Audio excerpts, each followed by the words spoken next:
السلام علیکم ناظرین، پاکستان دس ویک کے ساتھ میں ہوں آپ کی میزبان بشرا خان۔ جیسا کہ آپ کو معلوم ہے، پاکستان دس ویک میں ہم لیتے ہیں جائزہ سیاسی، کاروباری اور دیگر سرگرمیوں کا۔ اس ہفتے بھی ہم آپ کے لیے لے کر آئے ہیں تازہ اور منفرد رپورٹس۔ ریاست اقلیتوں کو نقصان پہنچانے والوں کے ساتھ نہیں۔ نگراں وزیر اعظم کا کہنا ہے کہ مقررہ مدت میں پاکستان کی ترقی کی بنیاد رکھنے کی کوشش کریں گے، معاشی مسائل کے حل کے لیے بہترین اقدامات کریں گے۔ مزید تفصیلات اس رپورٹ میں۔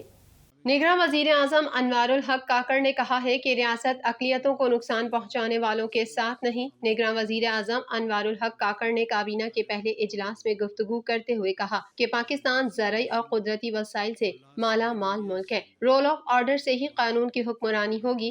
علامہ اقبال اور قائد اعظم کے ویژن پر عمل کر کے پاکستان کی ترقی میں کردار ادا کریں گے۔ اکثریت کو اقلیت کا خیال رکھنا ہوگا۔ ریاست اقلیتوں کو نقصان پہنچانے والے عناصر کے ساتھ نہیں ہے۔ قدامت پسند رجحانات کی حوصلہ شکنی کی جائے گی۔ معاشرے میں مذہبی انتہا پسندی کی کوئی گنجائش نہیں۔ وزیر اعظم کا مزید کہنا تھا کہ معاشی مسائل کے حل کے لیے بہترین اقدامات کریں گے۔ نگراں حکومت کی بہترین ٹیم ہے۔ یقین ہے کہ اللہ ہمیں سرخرو کرے گا۔ مجھے اپنی ٹیم پر فخر ہے۔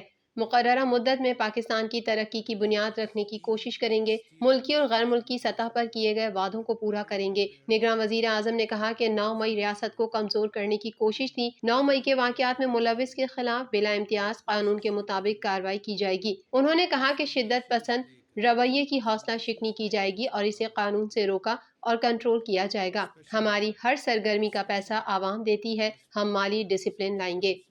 دفتر خارجہ کی ترجمان ممتاز زہرا بلوچ نے جڑاں واقعے کی مذمت کی۔ ترجمان دفتر خارجہ کا کہنا تھا کہ روسی حکومت کی جانب سے پاکستان کا یوم آزادی منانے کا خیر مقدم کرتے ہیں۔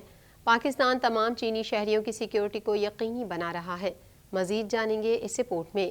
پاکستانی دفتر خارجہ کی ترجمان ممتاز زہرا بلوچ نے جڑاں واقعے کی مذمت کرتے ہوئے کہا کہ اس واقعے میں ملوث افراد کو کسی صورت معاف نہیں کیا جائے گا۔ انہوں نے بتایا کہ اس واقعے پر اعلیٰ سطح کی تحقیقات جاری ہیں۔ اس موقع پر انہوں نے مبینہ لیک پر تبصرے سے گریز کرتے ہوئے کہا کہ ان دستاویزات پر کوئی تبصرہ نہیں کرتے۔ انہوں نے ہفتہ وار بریفنگ میں کہا کہ وزیر اعظم پاکستان نے فیصل آباد میں ہونے والے واقعے کی شدید مذمت کی اور پاکستانی عوام بھی مسیحی برادری سے سلوک پر دکھی ہیں۔ ان کا کہنا ہے کہ 13 اگست کو گوادر میں سی پیک پر کام کرنے والے چینی انجینئرز پر حملہ کیا گیا، تاہم خوش قسمتی سے اس حملے میں تمام چینی انجینئر محفوظ رہے۔ ترجمان کا کہنا ہے کہ سیکیورٹی فورسز نے گوادر حملے میں ملوث تمام حملہ آوروں کو ہلاک کر دیا۔ پاکستان تمام چینی شہریوں کی سیکیورٹی کو یقینی بنا رہا ہے۔ انہوں نے کہا کہ پاکستان مقبوضہ کشمیر میں بھارتی ظلم و ستم کی مذمت کرتا ہے۔ کشمیر میں موجودہ حالات پر اقوام عالم کو بھی کشمیریوں کی آواز پہنچاتے رہیں گے۔ انہوں نے مزید کہا کہ بھارتی حکومت کی ذمہ داری ہے کہ ہماری کرکٹ ٹیم کو سیکیورٹی فراہم کی جائے۔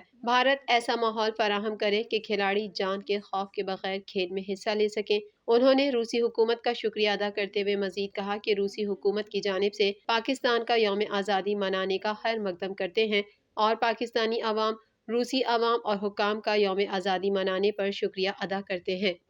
پاک بیجنگ دوستی اور سی پیک کو سبوتاژ کرنے کی ہر کوشش ناکام ہوگی۔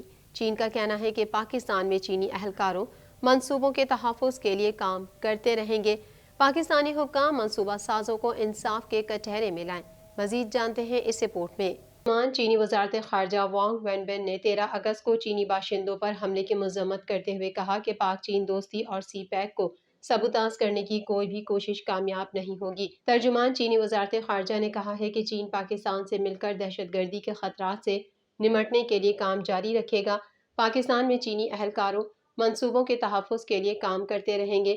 پاکستانی حکام منصوبہ سازوں کو انصاف کے کٹہرے میں لائیں۔ میڈیا بریفنگ میں وانگ وینبن کا کہنا تھا کہ 13 اگست کو چینی انجینئرز کے قافلے پر دہشت گرد حملہ کیا گیا، جس میں کوئی چینی شہری ہلاک یا زخمی نہیں ہوا تھا۔ چینی وزارت خارجہ کے ترجمان نے کہا کہ چین دہشت گردی کے خطرات کے خلاف مشترکہ طور پر مقابلہ کرنے اور پاکستان میں چینی اہلکاروں، اداروں اور منصوبوں کی حفاظت کے لیے پاکستان کے ساتھ مل کر کام کرتا رہے گا۔ وانگ وینبن کا کہنا تھا کہ پاکستان میں چینی سفارت خانے اور قونصل خانے نے فوری طور پر ہنگامی اقدامات کا آغاز کیا ہے اور پاکستان میں منصوبوں پر کام کرنے والے چینی شہریوں، کمپنیوں اور اداروں کو چوکس رہنے اور سیکیورٹی کو مضبوط بنانے کے اقدامات کی ہدایت۔ خیال رہے کہ 13 اگست کو گوادر پورٹ پروجیکٹ کے قریب چینی باشندوں کے قافلے پر حملہ کیا گیا، تاہم سیکیورٹی فورسز کی جوابی کارروائی میں 2 دہشت گرد ہلاک جبکہ 3 زخمی ہو گئے تھے۔ گوادر حملے کے بعد چین نے پاکستانی حکام سے مطالبہ کیا ہے کہ وہ تخریب کاروں کو سخت سزائیں دیں اور چینی شہریوں کے تحفظ کو یقینی بنائیں۔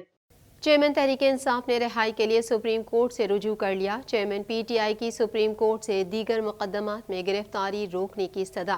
درخواست میں کہا گیا ہے کہ چیئرمین پی ٹی آئی کو سیاسی انتقام کا نشانہ بنایا جا رہا ہے۔ مزید تفصیلات اس رپورٹ میں۔ پاکستان تحریک انصاف کے چیئرمین اور سابق وزیر اعظم نے رہائی کے لیے سپریم کورٹ سے رجوع کر لیا۔ درخواست کے متن کے مطابق چیئرمین پی ٹی آئی کو مخالفین کی جانب سے سیاسی انتقام کا نشانہ بنایا جا رہا ہے۔ چیئرمین پی ٹی آئی سابق وزیر اعظم اور ملک کی سب سے بڑی سیاسی جماعت کے سربراہ ہیں۔ چیئرمین تحریک انصاف کے وکلاء نے مختلف مقدمات میں ضمانت کی درخواستیں مسترد ہونے کے خلاف سپریم کورٹ میں درخواست دائر کر دی۔ درخواست میں موقف اپنایا گیا ہے کہ چیئرمین پی ٹی آئی کے خلاف ملک بھر میں 180 سے زائد بے بنیاد جھوٹے مقدمات درج کیے گئے ہیں۔ درخواست میں چیئرمین پی ٹی آئی کی سپریم کورٹ سے دیگر مقدمات میں گرفتاری روکنے کی استدعا کی گئی ہے۔ درخواست میں وفاقی حکومت، آئی جی پنجاب، بلوچستان اور سپرنٹینڈنٹ جیل اٹک کو فریق بنایا گیا۔ درخواست میں نیب، ایف آئی اے، انسداد دہشت گردی عدالت لاہور اور اسلام آباد کو بھی فریق بنایا گیا۔ درخواست آئین کے آرٹیکل 184(3) کے تحت دائر کی گئی۔ خبروں کے سلسلے کو مزید آگے بڑھائیں گے، مگر یہاں وقت ہوا ہے ایک بریک کا۔